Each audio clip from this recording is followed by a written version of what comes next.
Kuya? Umalis na ako sa poder nila, Dr. Sebastian. Tama ka. Wala akong mapapala sa kanila.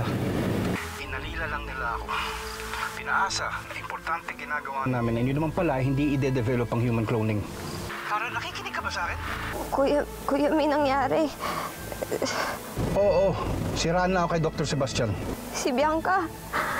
Iiwasan mo muna siya mula ngayon. Kuya, si Bianca nahulog sa bangin. Ano? It's all my fault, Kuya.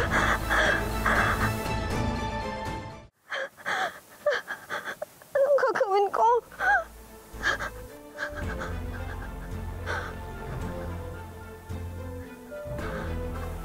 I abandoned her, Kuya. Pero dapat balikan ko siya, di ba? It's not too late. Ba't mo siya babalikan? Eh, nangyari na.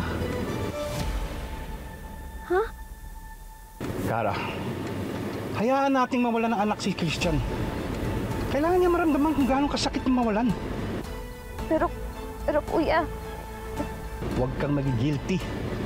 Isipin mo na lang, karma nila yun. Kung binalikin mo pa si Bianca, mapapahama ka lang eh. Tumahimik